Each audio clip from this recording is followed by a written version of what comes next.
everyone, and welcome to Real Talk with Odun. Good morning, good afternoon, good evening.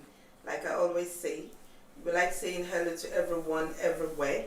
So we are not just saying hello to those in the US, we're saying hello to those in the in Nigeria as well. In the UK, in Australia, New Zealand, wherever you are. Hi, it's your girl Odun again.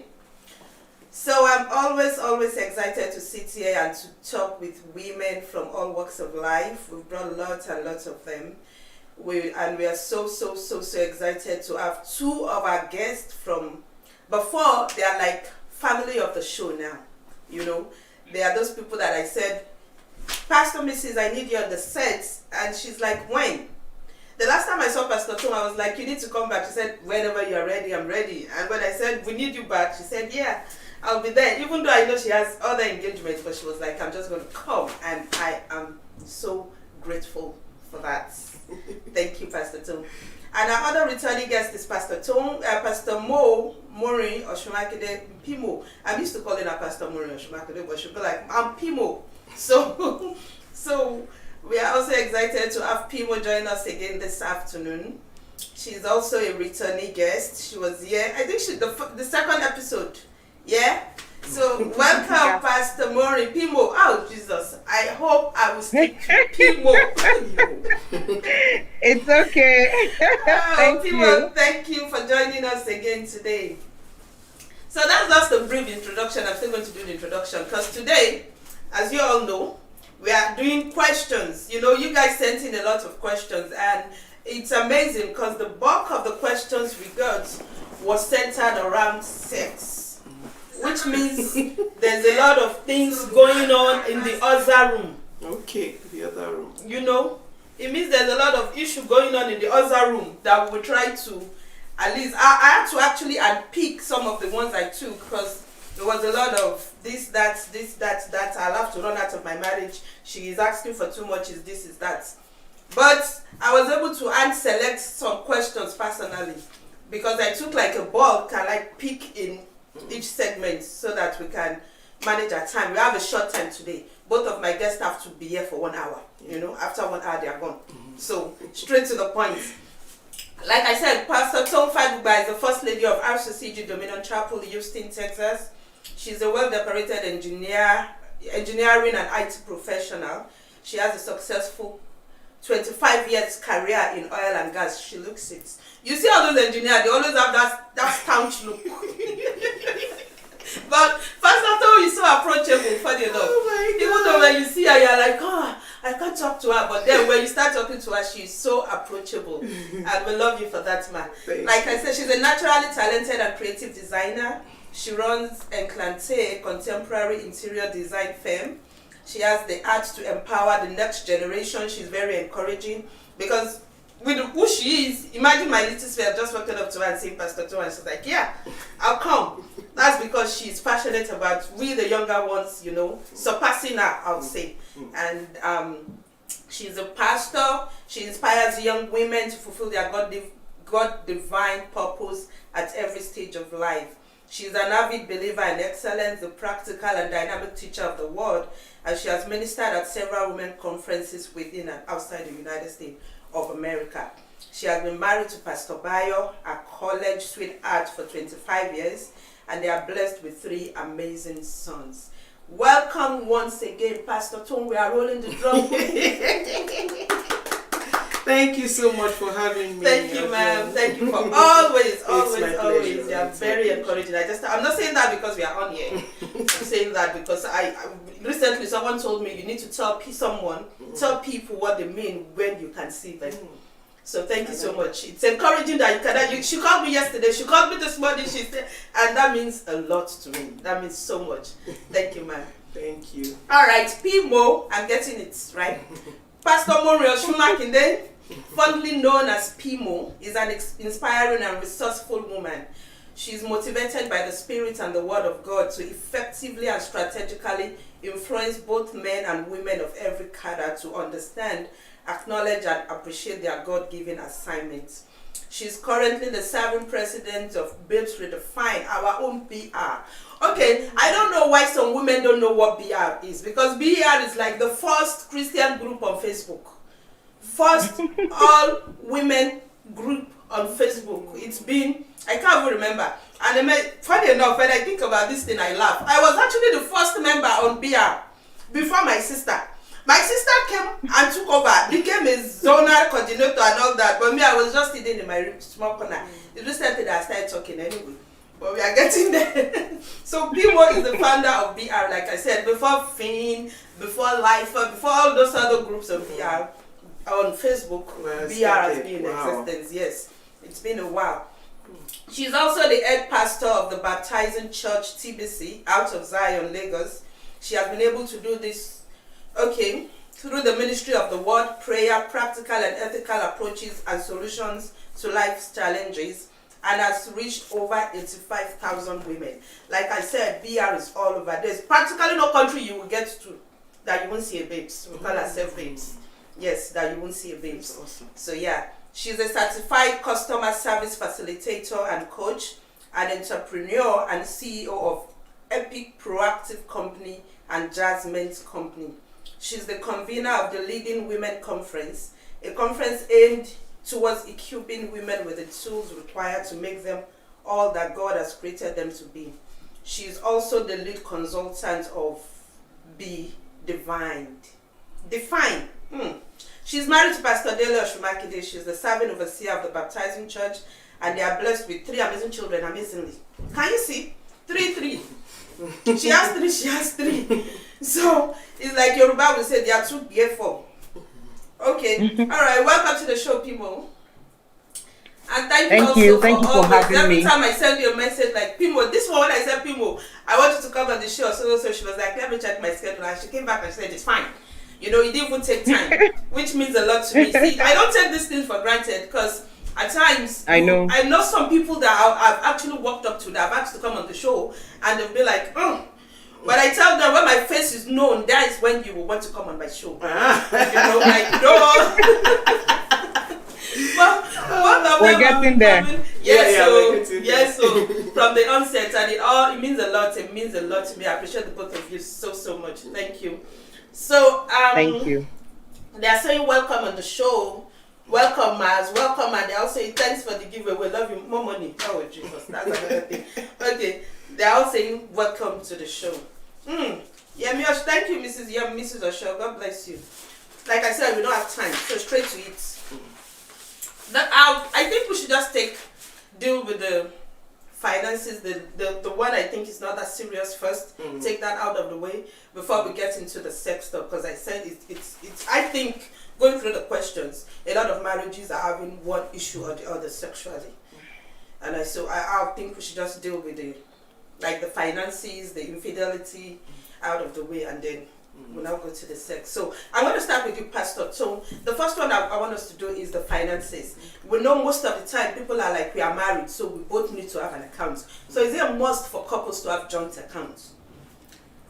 Well, I would say that, okay, let me use this approach. I don't want to answer yes or no whether it is a must for couples to have a joint account.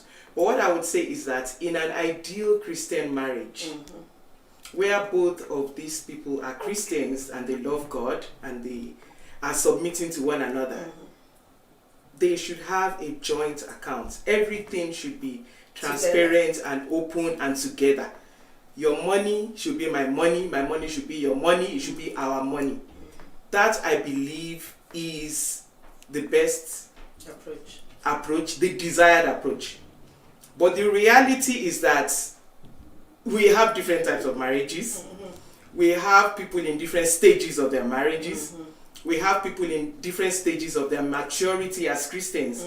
And all these things are the things that, affect finances. So that is why I can't say it is a must.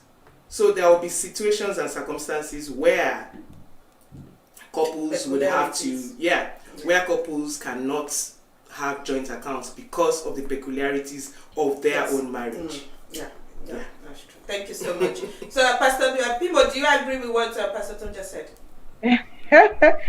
Okay, I agree to an extent, and if I'm just allowed to say one or two things with respect to that, like I love that she said it's desirable, it's not a must.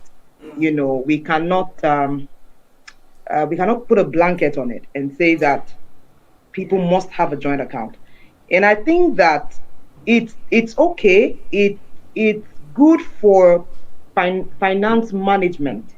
So, but I want to add that not with the exception of having your own account. Now, it's not for selfish means, Mm. but I feel like even though we have a joint account, or we have separate accounts, or we have a joint account and we still have separate accounts, there should still be a measure of independency Mm. because we trust each other. Mm. So I don't want to feel nuzzled Mm. just to be able to spend money. So there should be a measure of trust. I was still teaching on Proverbs 31 earlier today. The Bible says the heart of her husband safely trusts her. And some verses down, the Bible says she considered a field without his permission and she bought Mm. it. Now, it wasn't disrespect, it was because his heart already safely trusts in her. Trusted. So he knows that if she takes a financial decision, she's able to do the right thing. And like, Pastor said also, people are at different levels with respect to their marriages. Mm. And unfortunately, what we see out there, there's a lot of selfishness. We can't Yeah. lie. There's a lot Yeah. of selfishness. So there's a lot Correct. of me agenda. Yeah. So you have wives who have money, their husbands don't know how much they earn, or they don't know how much exactly they earn. You have wives who have other savings and their husbands don't know. That's faulty. That's not what I'm talking about. I'm talking about transparency with or without a joint The account. joint account. And then freedom to be able to express yourselves together financially. But maturity, it takes maturity, like Pastor has rightly said. It takes maturity to be able to do, because money and sex are the two major issues in marriages. Mm. Mm. Wow. Wow. Thank you so much. I really like some buzzwords from what she said. Transparency, freedom, and a good degree of independence, trust. Those words, maturity Yeah. also. Yeah. I think those are Yeah. the words Yeah. that we really need to consider. Yeah. Yeah. Thank So you. it takes a level of trust. Yes, joint account is good, but it doesn't take away the fact that you can still have separate individual accounts because you trust each other Yeah. to be always transparent with each other, even with your separate accounts. That's huge for me. Thank you so much. Now going back to what you said, Pimo, you said something about a lot of selfishness when it comes to finances. This one is not actually a question per se. It's something that someone sent me. She said, I earn more than my husband, but he spends carelessly. He dishes money out without my consent, and most of the time we are out of funds before the month runs out. I am scared of bringing the issue up because they will say it's because I earn more than him, and I also don't want to bruise his ego. What do I do?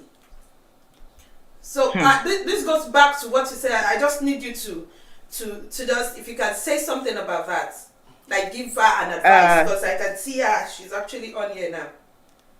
Okay, so the truth is that the husband has a lot of maturing to do. And I won't say, oh, because it's not only men that don't know how to manage money. Some Yeah. women who don't know how to manage money. Yeah. So it's not a function of gender. It's a function of personality. It's a Yes, function sir. of who you are. So I feel like the man, the problem is already there, and this is a formed man. So the wife, I would advise, would have to apply wisdom. Now, this is what comes to my mind and to my heart as I'm thinking and talking. There's a reason why. Sorry, I think in line with scriptures a lot, so please permit me. No, There's a that's reason fine. why It's okay. Abraham did not tell Sarah that he was going to sacrifice Isaac. There's a reason why. Because Sarah didn't have the bandwidth to manage it. So there are some times when you apply wisdom and you take certain steps, it's not with the aim of hiding something from the person, but it's with the aim of providing a covering that would help the family in the future. So conversations have to happen with this husband. He needs to come to that point of understanding that we need to manage our finances. Whether I earn more or not is not the issue here. The issue here is how do we manage what comes in? Because we have to be responsible managers of the resources that comes into our hands. We can't just, and if she's finding it difficult to have that conversation with him, then there's a bigger problem than the issue of money. Yeah. There's a bigger problem, which probably they would need to see a counselor, a marriage counselor, to be able to have that, or someone that he respects. I know when it comes to the issue of money, men already have ego, but that is his problem that he needs to deal with, and dragging her into it and putting her in a state where she's now afraid to have conversation with her husband because she earns more than him, then there's a major problem somewhere. And as long as she also hasn't had incidences where she has flaunted that, we are women, so let's also look at that. Has she also been guiltless in that she's not always put it to his face that I earn more than you, I'm the sole provider of this family, and this? If that hasn't happened, then I want to believe that she can have a meaningful, mature conversation with her husband. And if he's that type that wouldn't listen to that or will misinterpret it, prayerfully have that conversation. If he misinterprets it, then possibly seek counsel. It's not something that we can conclude on a call like this. She would need to probably seek counsel from a marriage counselor. Yeah. All right. Thank you so much. So, Pastor, do you want to chip anything to that? No, I think she said it all. I agree perfectly with her. Okay. All right. Thank you. Okay. So this other one is it's what I see oftentimes when I'm scrolling through social media. My husband wants me to quit my job and take care of the home front. I have always been a career lady and can't see myself not working. What do I do? I'm directing that to you, Pastor Tony. Okay. Yeah, she's a career woman. Yes. I've always been a career woman, so I think I can answer that question. So the thing about this kind of questions is that sometimes you don't understand the whole picture. So you may not be able to answer, specifically to address that situation, but I will try. Because there are a couple of things that could be further questions that I could ask before answering this kind of question. Okay, how much is your husband earning? How much are you earning on that job that you are doing? How much will childcare cost? Because it's like this is connected to, husband wants me to take care of the children. Is it a temporary proposition or is it a permanent one that, I don't want you to work? So those are the factors to consider. If, for example, the woman earns way less at her job than would cost to employ people to help with the children, she may want to consider, stopping that job for now because it's more economical for the family, and then she gets to spend time with her children, and it's a temporary thing, and she can also find other things that she could do. There are so many opportunities now of making money without leaving the house. Yeah. Yes. Here in the US. So. Yes, here in the US. Because it's like, it's a not... But not only in the US. The major problem in the US with staying home and running a business is electricity. Oh, you mean in Nigeria? In Nigeria, you mean? Yes. Okay, yes. okay. In Nigeria, okay. Sorry. So, well, there could be other options. I don't want us to rule that out completely, as if there is nobody who is successfully able to run a business from home in Nigeria. Exactly. So those are things that, could be considered. And then if, for example, the other extreme, maybe where she even makes much more than the husband, and the husband is just being unrealistic by, asking her not to work, and it makes so much sense for her to go out there working while they employ help for the children. In that case, number one, of course, we would always pray, talk to God. Somebody was sharing that sometimes men don't hear with their ears, their physical ears. They hear with their mind, with their hearts. They hear with their, and God is the one that is able to turn the heart of everyone wheresoever He wills. So the heart of kings is in the hands of God, and He turns it wheresoever He wills. And I just want to say that prayer is everything. Like, even if I answer any question here and I don't say pray, just remember that you should still pray. So you should definitely pray, about it. but talk to him. And like Pimo said, if your husband is the kind of person that you cannot even have a conversation with, you cannot express yourself, that even the first situation that I expressed, where maybe her job earns less than it could still be justified that she should work, because if she's going to feel much better, feel fulfilled, because it's not all about money. If she's going to feel fulfilled, if in the future that job is going to, give back to greater things in her life, it may be a sacrifice worth making for the family, where they will still employ help and she will go out to work. So that's why it's so important to be able to have a conversation with your husband. And if she's doing that and that is not working, or she's not able to do that, again, like Pimo said, we need to get counsel. And I want to say, I know that some people, I understand that some couples, when they get married, they say that we're never going to have any third party in this marriage. It's always going to be, just us. Me, I don't know about that. Because even the Bible says that in the multitude of elders. Counsel, something about the multitude of counsel and iron sharpening iron. I believe that when you are getting married to, as a lady, if you are getting married to a man, part of the things that you should consider before you marry that man is, if we need to escalate any issue in this marriage, if I need to report this man, because that man, there's nobody that is perfect. You are not getting married to Jesus Christ. You are getting married to a human being. So there will be some times that he will do some things that you don't like, and you will also do some things that he doesn't like. So answer that question for yourself first. Who can my husband report me to? Who can I report my husband to? Who can both of us go to and report ourselves to? Who can help us? Who can advise us? I think those are the kind of things that even before you get married, you should discuss and you should sort out. And so, I mean, in that situation, if they're not able to resolve it among themselves, and if somebody is being unreasonable, unduly, then they should escalate it and take it to a mentor, a counselor that can talk to them. All right. Thank you so much, Ma. When you were saying something, my dad always say, don't date someone. See, I'm going to say this in Yoruba. Someone that you can threaten him with, that I want to report you to this person, and will make him sit up. So to a certain extent, I understand what you're saying. So people, do you want to add anything to what Pastor Tom just said? No, Pastor Tom said it. She cut it all. Maybe just to re-emphasize the fact that the issue of parenting children should be discussed even before marriage. And I think that a lot of people just go into marriage, go into parenthood without really having these conversations. Parenting is not beans. And it's not for the woman alone. The woman is not the one that God raised to take care of children. It's both. So we both have to have these conversations. So these are conversations couples should have before they get married. And the issue of career, did the man know that you're a career person? Did you have these conversations before marriage? So that's just what I want to emphasize on. If you're a single person on the call, have these kind of conversations. I love career. I would really love to pursue my career.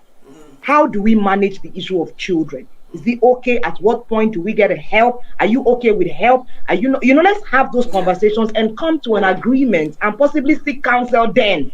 It's not now that the children have come. We're now running helter skelter. Because these children are our responsibility. So we should be proactive rather than be reactive. Yes. Yes, ma'am. Yes, ma'am. Please. That's so important because you see so many problems in marriage that if people had talked about these things or considered these things before they get married, then it would have been avoided or much better managed. So instead of us doing just I love you, let's talk about the serious talk. Because some of the time we are carried away with the emotions, with the sweet talk and all that. And so we leave the serious talk aside and we'll talk about it after marriage, which most of the time doesn't end well. Yes, I know. Okay. Someone online said, presently, joint account should be for common expenses, like rent, school fees, but each partner should still have individual account for personal needs. Okay, thank you. In this economy, you need a job, except if it is affecting the smooth running of the home. We really don't have the time to be, because most of the time when we are on the show, they have things that they put in for us to address. Yes, but because we have a short time today, we are just going to move it on. So I hope what they've said so far helps some of these issues or some of these questions, because this one of quitting my job, I know it's a lot, it's prevalent. In fact, there's one I saw during the week where the husband said she should quit her job on the premise that she is going to open up a store and whatever, and then she said it's been 6 months since she quit that job. She's still home, and the pathetic part of her own story is the husband wasn't even working. She was the only one working and earning all the money, and then she now have to now quit that job 6 months after they were eating the salary that she was able to save while she was working. And she has, I think she said she has like 300,000 left, and they need to pay the rent. So the husband is saying they should move to the village, and so they can start. See, this story of career is a whole lot of things. But let's move on. We don't have the time. They just flashed me the time again. Okay, this one we are going to move to infidelity, which I know is a lot also, and I'm going to address this to Pastor Pimo. I feel like my husband is cheating, but I don't have proof and don't know how to go about bringing it up. What? this instinct thing that women are always doing. They will say my instinct is telling me that it's cheating. Is it instinct or the spirit of suspicion? Why did you put me on this one? Why did you throw that question to Pastor? I love what Pastor Tone just said. You know, that is it instinct or suspicion? Or we don't work based on suspicion. You know, I want to believe this is a Christian asking this. You work based on discernment. And if you don't have proof, you really have to subject that feeling to realistic appraisal. We have to look at it. You have, because sometimes we get overly emotional. Haven't counseled people, for some years. When you hear some side, if the lady comes to you and tells you the side of her story, you would have crucified the guy before even hearing the guy. When you now hear the guy, you're like, Haba, like seriously, Oroyi, it's not like this. Why did you put it like this? Because you now get a balanced view. So I've learned in life that when someone comes, I always want to hear the second part, so that I don't give, a judgment on a matter that is not, balanced. Yes. So what I want to say to that woman is, you cannot make a permanent decision on something that is just a feeling. You have to be sure about this. And like we've said before, why are you suspecting that your husband is cheating? Is there a reason for you to suspect? Has he cheated on you before? Were you having issues of cheating before you got married and you were hoping and praying that a miracle will happen? So those are the conversations that you should have with yourself first and be honest. Or this is just you being overly reactive, or this is just, so when you say you don't have proof, we need to know. So honestly, it's not something that we can quickly answer now. But what I can just say to her is, she needs to be sure. And if her feeling is so strong, then she should have the conversation with her husband. I don't understand this kind of marriage relationship people have, and they cannot have conversations with their husbands. I don't know. As in, why? He's not the Lord and Master of your house. So that's why these things are faulty from the beginning. If you say this is your friend and this is someone that you are in partnership with for a destiny that you are both looking towards to, then you should be able to have conversations like that with that person. I won't advise you to start talking to people, reporting him here when you don't have proof, because by the time you've done all of that and you now want to talk to him, you've already damaged things. Exactly. Have honest conversation with him and let him know this is how you feel. And if it is a case of suspicion, just let him know. I don't know. I really don't know how else to answer that. I suspect you are cheating on me. How would you put that? Honestly, he's going to feel like, why would that's why I said there should be a reason why you are suspecting. Yeah. There should be a reason. Has he done it before? Do you have valid reason to suspect him?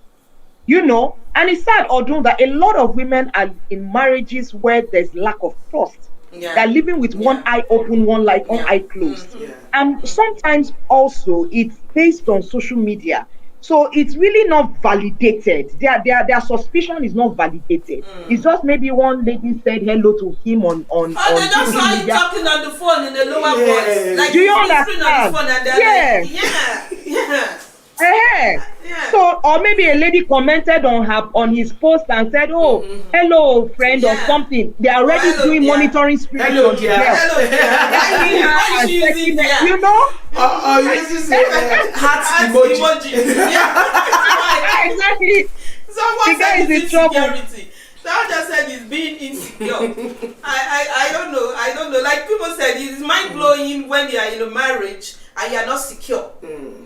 It's a lot. So Pastor Tom, you want to add anything? Yeah, I mean, she said it all really. I just wanted to add that, that aspect where she said that you cannot approach that person based on suspicion, but that there could be reasons.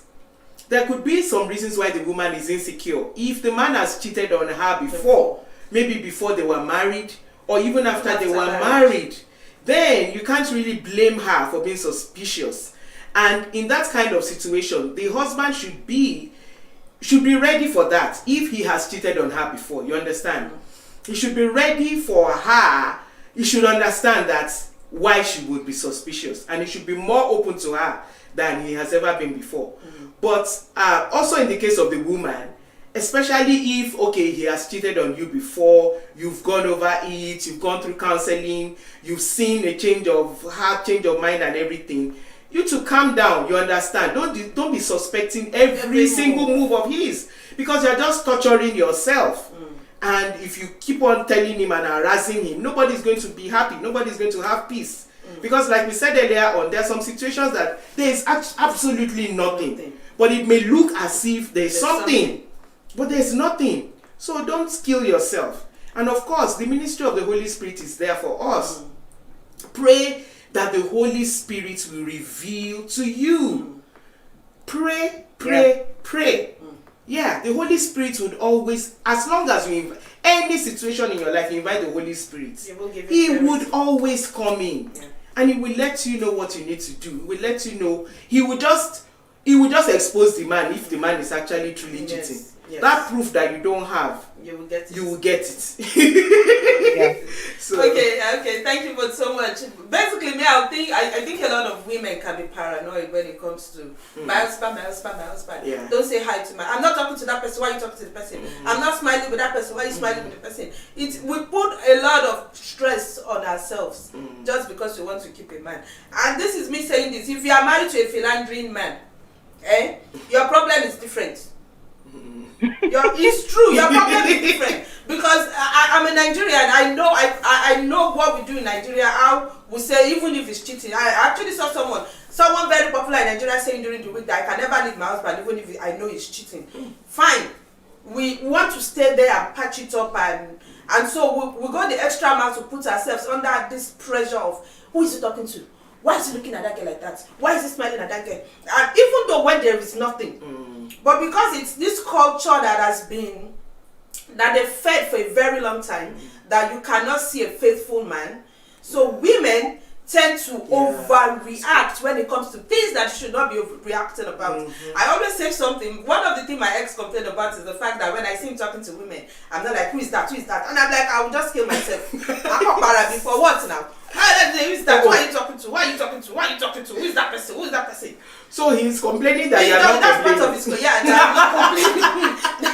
That I didn't complain when I see talking to me. Anyway, let's just move on. So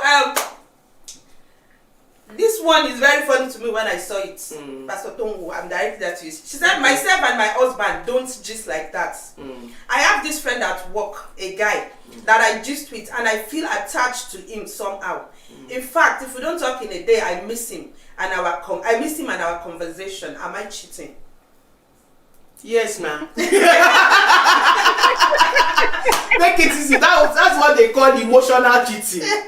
You see, if you had not said that, you said that you gist with him a lot, but you did not go on to say that you miss him when I am attached to him and I miss him when we don't talk for one day.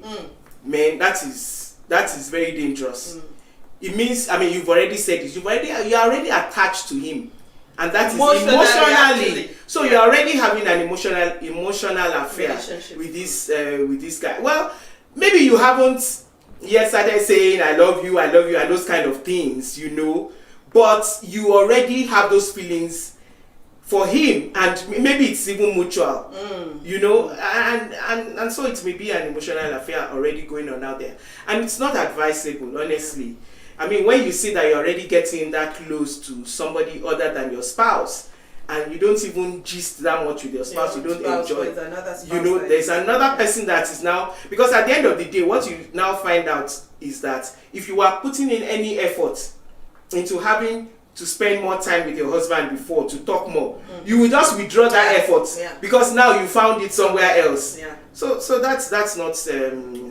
So you're cheating. Yes, basically emotional cheating. Yes. Thank you, Pastor. So people, what do you have to add to that? Yeah, that's it. Odun, she's the person is cheating. There's no way. There's no two way to say it. You are cheating. Yeah. You know, and I think that there's just a lot of carnality. Forgive me if this is being overly spiritual. There's just a lot of carnality out there. A lot of carnality, a lot of flesh. You know, you just we allow the feelings, we allow our flesh to dictate to us. We don't even fight the flesh anymore. At all. No, we don't even. We just, and then we come under the pseudo feeling of I can't help myself, is how I feel. Come on, you can help yourself. Your feeling can be controlled. Your feeling can be managed. And like Pastor Tom said, there's something called the spirit-controlled woman. You bring yourself under the control of the spirit. You already know you are married, no matter what it is. That man might have 70% of what your husband doesn't have, but you are married. It's a covenant you made with your husband. You saw your husband when you said, I do. You were not forced to. They didn't put a gun to your head. So you chose this man. You stay with the one you chose. You love the one you chose. And love is not a feeling. Love is a decision. You decided to love this person. It's an action word. So you tell yourself that I'm going to love that. When Paul was saying that women submit to your own husband, I love that he added own husband, because he knows we have the tendency to be submitted to other people aside from our own husband. To have multiple husbands. I'm telling you. So he said, face your own husband. And oftentimes we think the grass is greener on the other side. It's a lie. Face your work, face your husband. And most times, because he's a colleague you are seeing every day, you feel like there's an attachment. It's a feeling. It's pseudo. That is not your husband. You have to consciously tell yourself, I have a husband at home. It might not be as fine as this. Like I always tell people, when you marry someone, settle it in your heart. There'll be people finer. There'll be people more eloquent. There'll be people more intelligent. So if you are feeling like richer, more attractive, with soft spoken words that will strip you off your feet, more romantic, because love is a decision. I'm telling you, ma, you stay with your decision. That's maturity. Thank you. So someone said from gist partner to emotional partner, and then they start. Okay, so some men are always busy. Some men are always busy with their phone. That gisting with them is very difficult. But don't gist with another. Then take it as your own marriage stuff that you have to resolve. The phone from your husband. I say I want to talk to you. At least it's your husband. Take the phone. I'm doing the I think by the time you by the time you tell your husband, some people do that. That I'm already having a feeling for someone. I think the husband will sit up. Some men would, or some would take it the other way. But I think by the time you can have honest conversation and say we need to critically look at our marriage. We are not talking, we are not conversing, we are not communicating. Because it's easy to go into that family life. So it's just a routine. It becomes a routine. You wake up, everybody goes to work, children come back, hello, hi, shoti John, showa, okay, and it just goes on like a routine. It's very easy. Boring, you must boring. be deliberate. It becomes boring. That is it, ma'am. That is the word. You have to be deliberate. You have to be deliberate. Yeah. All right, thank you. So I don't have the time, because most of the time the comments they put here cracks me up. Someone said they are looking for men with 6 packs. 6 packs. Some people, they get attracted to a man that is more spiritual than their husband. So some people it is 6-pack, the physical. Some people it is the spiritual. Just face your own husband. The one you pick is your decision. Stay with your decision. Yeah. Stay with your decision. All right. Thank you both so much. So now let's go to the in-laws. We have like 20 minutes. Ah, Jesus, maybe we should actually skip the in-laws because I think this sex thing will take. Yes, I'm sorry, but I think we need to skip the in-laws. Okay. Maybe we'll do that some other time. So let's just go to the sex part because it said the first one is this one is very common. Okay, should your spouse be asking for your nude pictures when you are out of town or when he is out of town?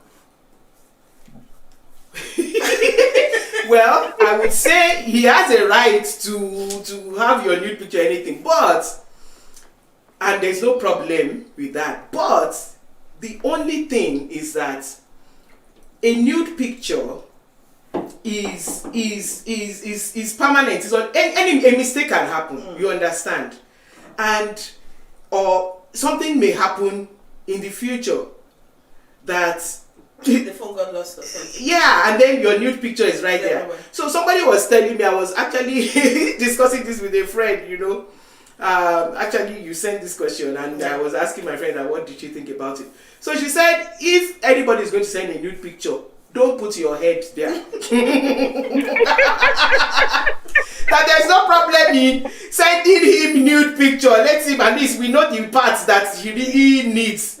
But I was now saying, but he connects that part. Now, every other woman has that part too. But he connects that part to the face. He said, go and let him go and Photoshop your face. Let him go and Photoshop your face with the rest of the body. But what I want to say is that I don't see anything wrong in maybe he's away, but you do real-time stuff. You can have what you call virtual sex. Okay, because that's the one of the questions. Yeah. But you know, like a still picture, you send it. But then there could be situations for that. Maybe that person does not have the opportunity to have this real-time virtual thing with you where you can actually go naked on the whatever he's seeing you naked, you are doing the stuff virtually. We're talking about husband and wife. Husband and wife. And there is absolutely nothing wrong with having sex with your husband over the phone. There is nothing wrong with having sex with your husband over Zoom or over whatever, FaceTime. Yes, finally. Because some people that have all these long distance relationships where they are living far away and the husband would request for this kind of things and the woman will say he's too carnal. How can I be showing you my body over the phone? How can I be? There's nothing wrong with it. If he was touching your body physically, why can't he touch it virtually? You understand? So, but the one of the still picture that you send is just, you know, I don't know. I think it's okay, but just the safety of it. And let me tell you one story that I read about, and it was real. It actually happened. It was actually a pastor's wife whose husband had traveled, and she took a video of herself dancing naked. You know, maybe that's what she does for her husband normally, whatever. She was dancing naked to the husband. And then she now mistakenly sent that message on WhatsApp to their church, one of their groups, one of their church WhatsApp group. They said this woman almost committed suicide. It was terrible. As in, so, you know, that kind of thing. That's why, like, sending a video or a picture, it could just be risky. But the real-time thing is a preferred thing for me. But like I said, maybe the person is in military and they don't get to talk to you regularly. Maybe they just want to have something they are looking at. Well, I don't know. But all right. Thank you. So a lot of people online are even saying nude picture. No. Whether married or not, they all say. You know. They even said fuel for revenge porn. Extremely risky. You see, very, very risky. Like in the future, if the man gets crazy now, or you know, or they get divorced or something, and he now wants to use it against her. Yeah. So, but you can do it without your head. Alright, now we go to people. People, what do you think? God. No comment. It's above my pay grade. It's above my pay grade. Oh my goodness. I can understand where Pastor Tom is coming from in this part, where most of the women that stays alone, their husband is in the military. Or they actually work out of state. Couples here work out of state. Someone can be working in California and you are here in Texas with your children. So there are some peculiarities. Even though me, I would do it. Actually, I don't like it. Because I don't understand what it does to you. Anyway. You won't do what? Send nude pictures. Oh, okay, the nude picture one. Okay. Send nude picture. Like, no, the nude pictures is a no-no. No. It's the virtual sex one I thought you were talking about. Anything electronic for me, you know, because It's too electronic risky. world It's too risky. Yeah. It's too risky. is amazing. Some things people will fish out. God help you want to become president tomorrow. They will go and fish it out. And you'll be surprised. Like they say, electronically, it doesn't forget anything that goes out there that you don't have control That it is over. stored. It goes in the cloud. I'm telling you, you cannot manage it. So it's better safe than, I'm sorry. Yeah. Better not to at all. What would the new picture do to the person now? Yes, I'm always wondering. But me, I'm for the virtual, because too many couples where their marriages have completely scattered, or the guy just goes and starts doing porn or doing something else, where because he asks his wife if they can have virtual, because basically what is happening is that they are looking at each other, they are talking, whatever he's feeling, whatever he's feeling, but it is towards his wife. And at the end of it, that is the end of it. That's bye-bye. But then what does it satisfy? That's my confusion. You are not a man. I think it may satisfy a man more than the woman. Okay, because most of the time they are moved by what they see. Yeah, exactly. Yeah. Okay, so is the phone sex that as a Christian woman, should you be doing, you just said you subscribe to virtual sex as with married couples in the yes, boundaries of marriage. Yes. Okay. I subscribe to it with married So couples. Pimbo, what about you? Phone Yeah, sex. no comment. She's too spiritual. She doesn't subscribe to it. People, the people that I know is very practical. But she doesn't She's subscribe very to that one. practical. No, honestly, my approach might be a bit, one-sided. Because, I'm just for. Because another question I would like to ask is, okay, after we go ahead and do that, what's the guarantee that I've not stirred up something in you that when I'm not available, you're going to turn on? Do you understand? Because I've given you something, I've aroused your test and I'm not there. I don't know how it's done. I've never done it. So I don't know how it's done. And I tell you, my husband travels a great deal. Sometimes a month, sometimes 2 months, honestly. So, but I feel like, sex needs to People, sorry to cut it. Someone said, people is too spiritual today. What I think? What happened? Maybe she just finished a prayer and fasting session. It's above my pay grade. Okay, I mean, but I have issues you would have encountered. Yeah, she might not actually understand what we are talking about. Yeah, I know people who have talked to me about this thing. Yeah. See, it's a different thing if the man asks for it, give it to him. But to now start thinking of, okay, how is it going to finish? You can discuss it now that, okay, are you sure this is not going to set you up for further strain or stress or whatever? So those are things that can be discussed, but to just say no, that's not spiritual, I cannot do that with you, that's a problem, is what I'm saying. If it's your husband, at least discuss it, give it a try, and it may work, Yeah.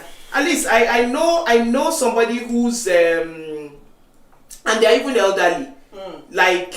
Yes, they are, I think now in their 60s. Oh, wow. And she was telling me that she has sex with her husband over the phone because they live apart. He lives in another country, she lives here. So for me, I'll actually be torn because it's both ways. Like Timo said, I'm always thinking that to what end? As in, to what end? We'll just be aroused in bed and there's nothing to finish it. Yeah.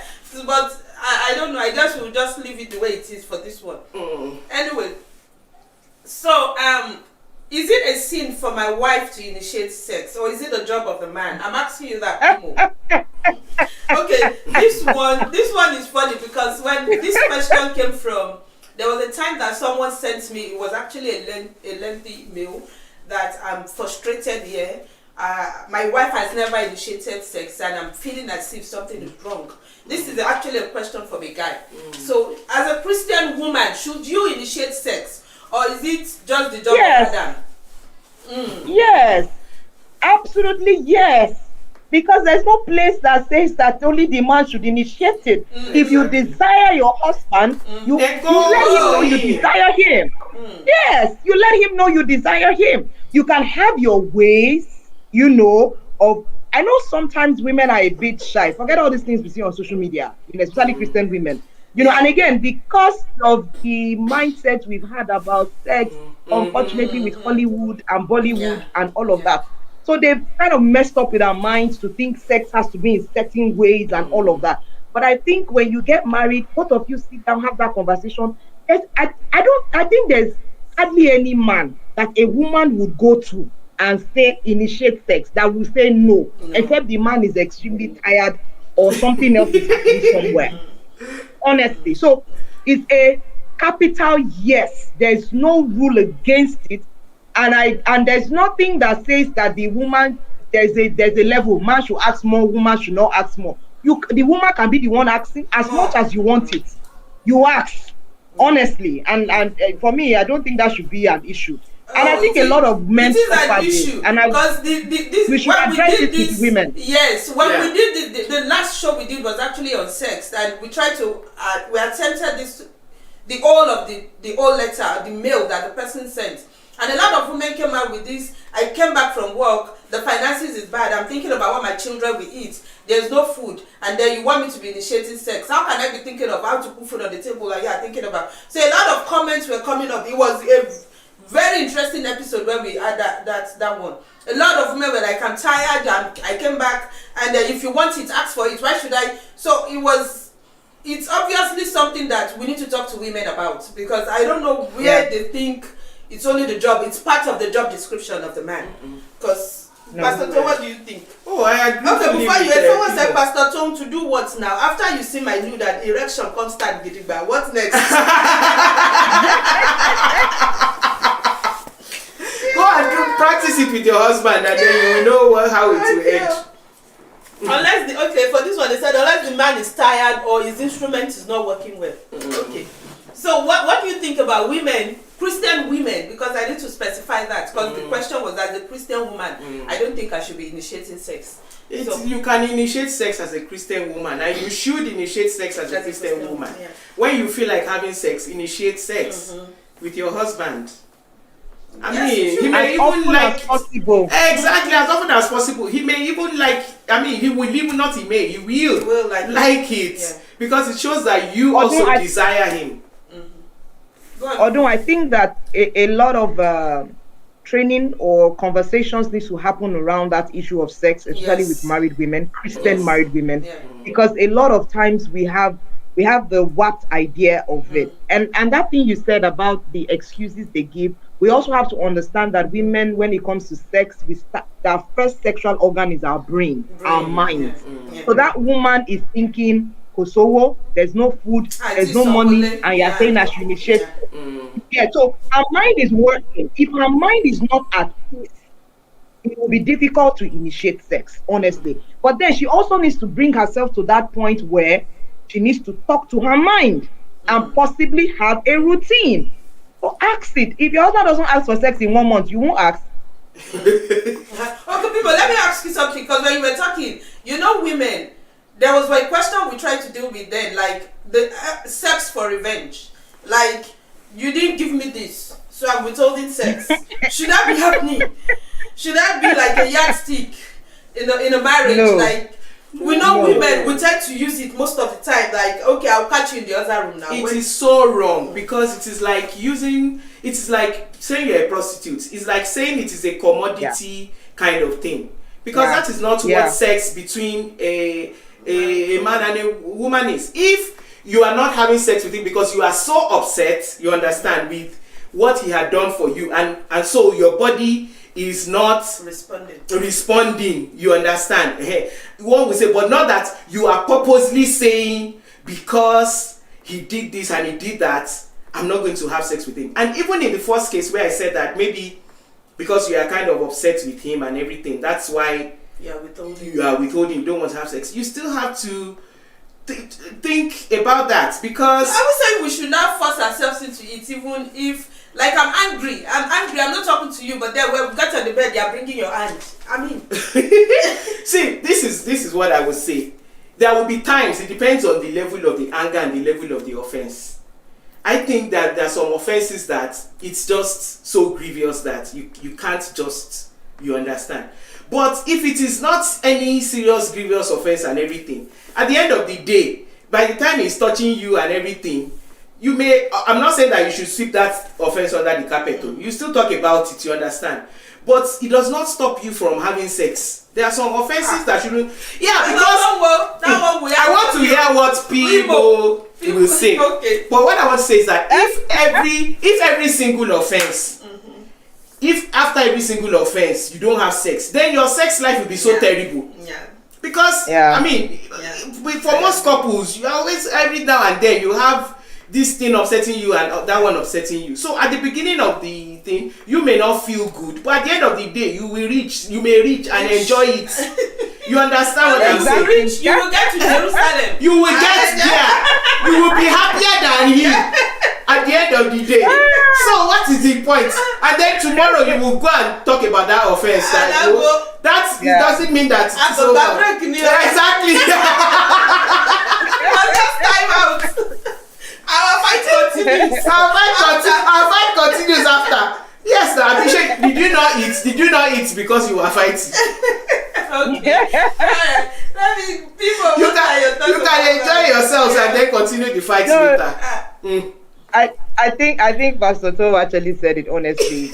Offense shouldn't stand in the way of sex. And I think when we see that sex is not just an obligation, it's you making love, it's you sharing intimate moments together. I know that because we're emotional beings as women, and because we need all our body and mind to be in it when we want to have it. So there's that talking to yourself and then understand your spouse. Some men, yes, you are offended, but they still want it because they are more prone to what they see. But then we can have that conversation after. You understand? But that sex for revenge is the one that is a no-no. You don't say, because you did that, I'm going to show you. I'm not going to allow you to touch me. It is a no. That is coming from a wrong spirit. It's coming from. Don't even encourage that. That is you giving room and place to the devil. Don't even encourage that. And when there's an offense, and tell you guys, like Pastor Tom said, and you want to have sex, it's a good way to deal with that offense. It's a good way to deal with that offense. I tell you. At least by the time you now talk about the offense, you people must have calmed down. You understand? Yes, it's not like you are sweeping it under. Exactly. Everybody will be happier. So that by the time you are now discussing it. Someone said if we are not cool, no sex, so it will not flow. They have to apologize. Somebody has agreed. But that's why we're having this talk. We want you to have a rethink of your mind if you want, because marriage is work. And it is not always the ideal situation, all these things you read in romantic novels and everything. You have to put in the effort to make your marriage work. And the effort means little compromises here and there. It's a give and a take. The fact that I'm having sex with him when I've been offended does not mean that I feel like having sex. But because I know that this is good for our marriage. It's an opening for you to resolve. Yes, it's an opening for us to resolve it. It's also blocking other things so that he will not be unsatisfied and other stuff. Guys, and then said thank you. I'm still going to talk to the guys. And then at the end of the day, because I know that why some people are against it is because they say that every time we will have there will be an offense, we will have sex, and that will be the end of it. That it's not. So that's why some people don't do it. But what I'm adding is that it does not mean that you are not going to address that offense. You know, I mean, there are some that are minor that you won't really need to go back to. But there are some that you should still go back and address it. So we're not saying that don't address the offenses. And for the men that are getting excited, let me tell you, the kind of sex that your wife will have with you when she's offended is different from the kind of level. It's not the same level. So don't be too happy and be offending her and be saying you will still have sex. Because if you want to enjoy yourself thoroughly, then be nice to her, be kind to her, apologize. If you have offended, apologize. Then you will have another level, because there are different levels. And sex begins before the bedroom. It's not just about what happens in the bedroom. Exactly. So how have you been treating her? How have you been talking to her? How have you been managing her? How have you been caressing her with your words? And the way have you been helpful in the house? Have you been loving her with your words and your actions? Before you now come and say, get on the bed, turn this way, turn that one. Exactly. She's not a robot now. They are sending messages. If you do that, then she will give you the robotic type of sex. It will be as if you're having sex with a robot. You know, just huge kind of. But if you want the real deal, you be nice and do everything that she has said you should do. They are saying, no, I don't agree. Sex for a woman works with the mind. The guy said, I have started using it to punish also. They have turned their back on you while on the bed. Anyway, we have to move on. So, Pastor Tom, I know you need to go because it's like 4 already. Yeah. But I just want us to address this. My husband wants sex every day, at least twice. I can't cope anymore. I want to leave him to take care of my kids. Advice, please. Pimo has the answer to that. She said you have the answer to that one. I can sense in my spirit that she has the answer. Oh my goodness! Wow! I don't envy that lady at all. Twice every day. But the truth is that we cannot deny the fact that some men and some women have very high, very high, you know. And if I'm to say this again, it's one of the things that you should also have had the conversations about even before marriage. Someone is saying, how will I know? You would know if you are always, you would know these things. But even if you don't know before marriage, after marriage, then you might probably need to seek and just talk medically. I'm not saying it's too much to ask for. And some guys are actually on pills. So these are conversations we need to ask. Are you on Viagra or whatever it is that you want it twice every day? Every day. No, I mean, only share me, as in I don't have any work again in my life. Just to be servicing you twice every day. Every day. So I think that, if that libido matches, fine, if it's no big deal. But having sex twice every day and the man is making it an issue, and I think they need to have the conversation with the counselor. I don't think that is health ideal. It's not ideal. It's not that it doesn't happen, but it's not ideal. Because Haba, except you don't have anything else you are doing in life. Yeah. So that's the answer. I think they should see a counselor, they should see a professional who can address that so that they can see how they can manage both of them. Maybe they will find a way of bringing him a little bit lower and then bringing her own a little bit up too, so that they can meet somewhere in the middle. Yeah, but there are some women that are also like that, because a friend of mine once told me that there was somebody, a friend of hers, that told her that she must have sex every day. I thought she was joking, but she said the lady actually said that. Wow. She said that she had to have sex, that she had to have sex every day. The person is not a Nigerian. You even see some Nigerians that do anyway. So some women have it, some men have it, but if that is the situation, the gap is too wide between you and your husband, then both of you should go for help and seek help. Yeah. Okay. All right. Thank you so much, Sharon. They said Pastor Tom is very funny.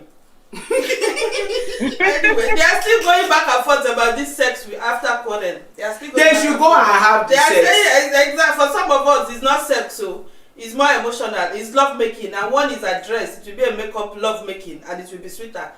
And the see, there will be times for you as a woman, but for your husband, it is not always love making.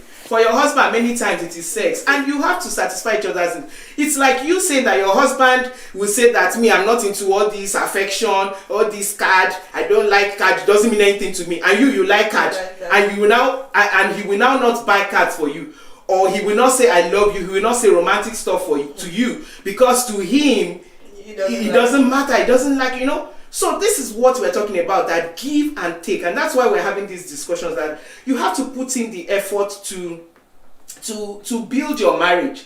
I mean, I'm not saying always, you understand that it depends. But when you now have the gravity of the offense, I'm not saying that you just be a dumb person and you are so mad and then he's coming, he has done a grievous thing and then he's having sex with you. Of course not. You understand what I mean? So, but I also know that some women, it's only when they feel like it. You cannot only have sex as a woman only when you feel like it, unless you are like that friend that feels like it every day. But if you're not like that, which most women are not like that, you cannot say that it is only when I feel like having sex that I have sex. Because by doing so, you are likely going to be denying your husband. Because your husband is not created that way. He most likely wants more sex than at the pace of when you are happy. So that's what I'm saying, that sometimes when you are not happy, you will still do it. I'm not saying that when there's a grievous offense, you will always. All right. So I think we are done, but I just want to say thank you both so much, because we need to wrap this up. We 1 hour 6 minutes now. Okay. So based on everything we've said today, I'm just going to ask you, Pimo, to give us your final thoughts about summarize everything that we've talked about today. Okay, I think I'll just I always go for prevention than cure. So for those who are not married on this call, you are privileged and you are blessed. It's a good opportunity and a good time to choose right, to allow God in your choices, and not just ceremonially, but truly involve Him in all the intricacies that involves your life, as also regards marriage, and I really wish you well, because marriage is very important. It either makes you or mars you. Who you choose, who you marry, who you spend the rest of your life with. It's beyond all the ceremony we do on the wedding day. It's a whole lot. Like Pastor Tone said, it requires work, it requires commitment, and it's continuous work. And you have to be committed to making it work. There are a lot of good guys out there. There are a lot of good ladies out there. Please, let's not get it mixed up, thinking that everybody, that mindset, all men are liars, all men are cheats. It's a lie. There are so many faithful guys out there. There are so many faithful, virtuous women out there. Allow God lead you, and I trust that you would have a happy home in future. Thank you, Stone, for having me. Thank you so Odun, much. sorry. Thank you, Pastor Stone, also. Thank you so much. Thank you. Though, I can't recall a time when I have been called pastor so consistently, so many times within 1 hour, as much as I've been called pastor today by Pastor Drew. Me too, I'm calling you pastor so that you stop calling me pastor. Since you don't like pastor too.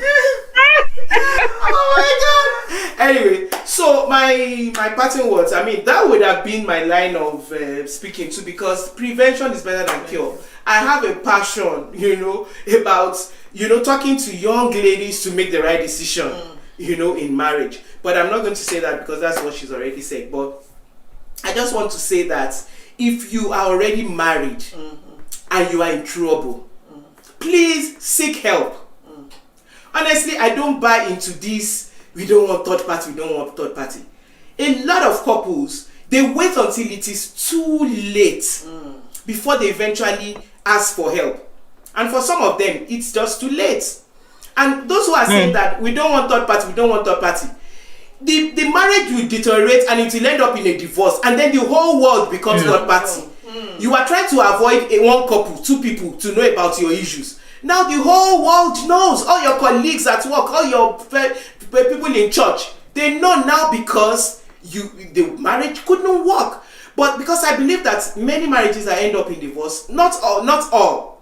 Some, there are some terrible cases that you just know that well. But there are so many marriages that would not need to end up that way if people ask for help on time. If you have tried so hard, this thing keeps recurring, it's now affecting you so much, you are getting depressed, you can't converse again, you can't have any meaningful conversation again with your spouse, then seek for help, because there must be conversation, there must be communication, and there's help. Sometimes it could just be a few words of wisdom that those mentors will give you that will solve your problem, or even professional counselors. Christian counselors, I would say, because you also have to be very careful who you go to, because there are all sorts of counsels out there. There are also, there's just too much out there. So you prayerfully select a Christian counselor, Christian pastor, mentor, professional Christian counselor that can talk to you. But seek help, please, if you need help. Stop keeping quiet. If you are feeling like, I don't want them to know my marriage is whatever, everybody will know at the end of the day if things get out of hand. You can't manage like that for life. Or God forbid, some people end up killing each other. Yeah. You don't want to end up that way. There's no need for that. There's help out there. All right. Thank you both so much. I didn't have anything to say. They've said everything. They have just anchored the show. They've said everything, and I'm learning from them. I learned a lot today too. But one thing I would just mention there is the importance of conversation, communication, because both of them keep going back and forth. Communicate, talk. In fact, talk about the stupid things. It's sad. It's pathetic because in my own case, I used to be a very quiet person, but recently I'm beginning to understand the importance of communication in a relationship. Just talk, even about the stupid things. That's what I am learning. Yeah. Like I said, I learned a lot from the both of them. Talk about even the stupid things, the things you think doesn't make sense. So while they were talking, I was telling myself, I will talk more, you know. So anyway, God will help us, and we won't rule out prayers, because this is like a Christian show. And I always say prayer is important. The things that is good, that's what they say where I come from. The good things want prayer, the bad things want prayer. So pray, be prayerful. Pray about your sex life. That doesn't surprise you. Oh yes, pray about everything. Pray about everything. Yes. And with the help of the Holy Spirit, I hope and pray we are cheering you on in your marriages, We'll all get there. Thank you both so much. I cannot express my gratitude enough, Pastor Tom. Thank you so much. God bless you. Thank you for Thank you. Thank you for having us. Pastor Pimo. I'll be calling you Pastor Moni since she said I should be nice to meet you, Pimo. Same here, ma. It's a pleasure. Thank you so much, ma. Thank you so much. And for everyone that tuned in, I am sorry I didn't have the time to acknowledge everybody today. And before we go, we'll just run and do our giveaway so that we can go. We have two winners. The first one is Uzo. I think Uzo was the first person that started the conversation. And then I can't scroll up. I think JMK. I don't know. I'll scroll up and then announce the winner after the show. This video will still be on Instagram. Some people are saying they need to rewatch it. So it's going to be there. So I'll mention the winners. But I know Uzo is the first person. He participated all through. Bema is not getting anything. Bema is my sister. She's giving herself her own giveaway.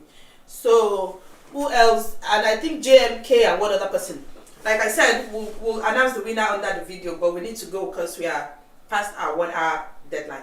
So thank you all so much. Thank you, Arasho. I saw you joined in. Thank you, Adebola Atibola. Thank you. Thank you, Bemad, for always pulling people in. Thank you, Wuzo. Thank you, Trust. Thank you, Shem. Thank you, everybody. GMK here. Thank you for joining today. Dollarize, everybody. Thank you, E. Thank you all so much. So we'll come your way next week. We have Susan Adekoka is coming next week to tell us a story. You all know Susan Adekoka. So we have my story edition coming next week. So until next week, when I come back, I'm still your friend, your sister, someone else's daughter, and I'm a woman like all of you. See you all next time. Okay, people, they said I should do giveaway for you. Or people should do giveaway for me. That's the man, Joe. She said I should give away. Okay, she said I should give her you. I should give to you to her. All right. Thank you all so much. We need to go. Thank you. Bye. See you next weekend. Bye.